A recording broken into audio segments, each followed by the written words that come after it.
السلام عليكم شباب، تحياتي لكم. أنا شباب مصدوم والله العظيم.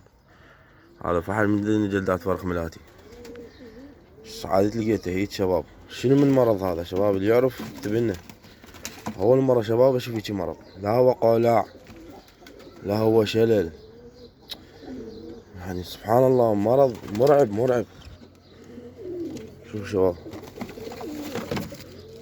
طاير جلد فارخ، والبارحة كان يطير عندي وشو ما بي شباب.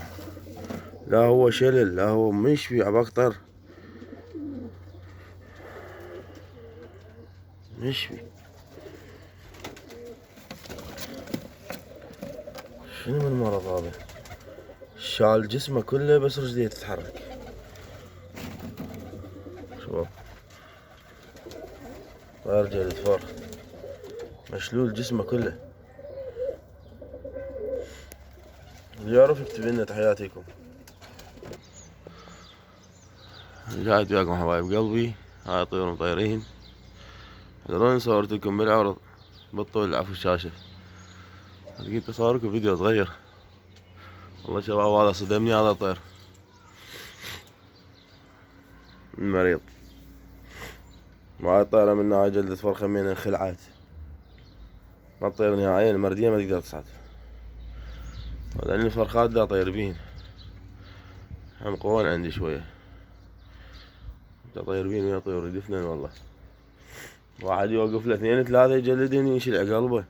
ها انخلعت ذاك انشل. يلا الحمد لله والشكر على كل حال شباب. شباب والله أول مرة أشوف هيجي مرض. هذا مو مرض، هذا عين عمي أنا أقول. عين اللي ما صلت على النبي. صلوا على محمد شباب.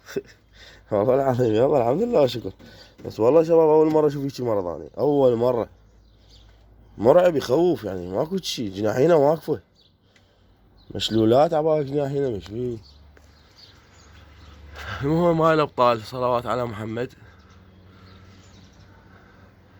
بيت مصرعا.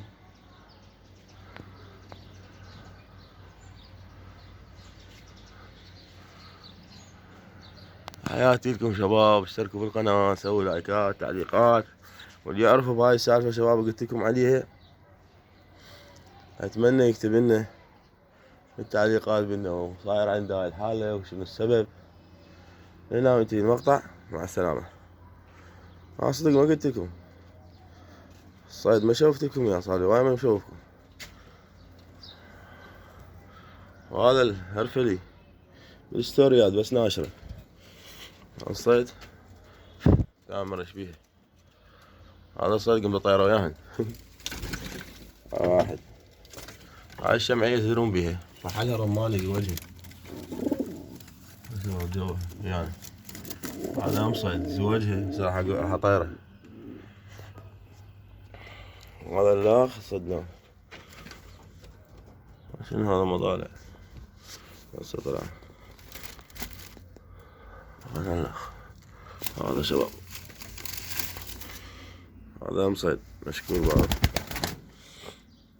يرعش من بيت لزمته. المهم شباب تحياتي لكم، اشتركوا بالقناة، مع السلامة.